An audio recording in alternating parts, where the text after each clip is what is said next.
Ички иштер министрлиги жарандарды пирамидалык схемалардын мыйзамсыздыгы тууралуу эскертип, инвестициялардын ордуна жеңил жана тез киреше алып келүүчү операцияларга катышпоону сунуштайт. Каржы пирамидасын өз убагында таанып, акчаңызды булуттук технологияларга салбоо үчүн сизде каржы пирамидаларынын негизги түрлөрү жөнүндө түшүнүк болушу керек. Бир тепкичтүү понси схемалары. Бул типтеги пирамидаларда бирдиктүү уюштуруучулар бар.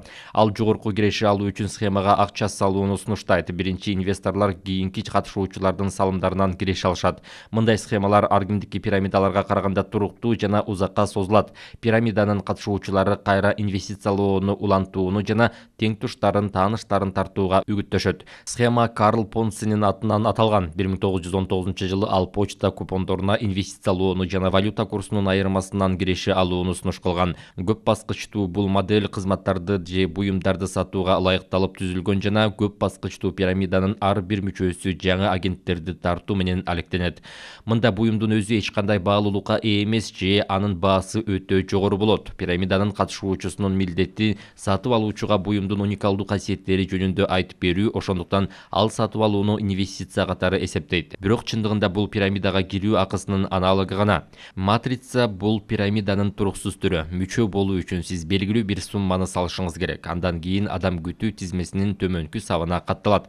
Анын артынан канчалык көп адамдар тартылып катталса, тизмедеги статусу ошончолук жогору болот жана керектүү суммага жеткенде ал убада кылынган сыйакыны алат. Эреже катары бул баалуу нерсе, электроника, саякаттоо же ал тургай унаалар. Бул абдан кооптуу схема. Катышуучулар товарлар үчүн базар баасынан көбүрөөк төлөшөт. Алар уюлдук телефонду, электрондук китепти же программалык компакт дискти сатып алганда баалуу бонус алууга үмүттөнүшөт. Бирок пирамида кулаганда алар ашыкча бааланган керексиз буюмдар менен калат. Ички иштер министрлиги жарандарды мүмкүн болушунча сак болууга, шашылыш чечимдерди кабыл албоого чакырат. Жарандар кырдаалды талдап, туура чечимдерди кабыл алууга тийиш. Ар кандай маалымат текшерүүнү талап кылат. Эң жакшысы ачык булактардан кеңеш жана маалымат алуу туура болот.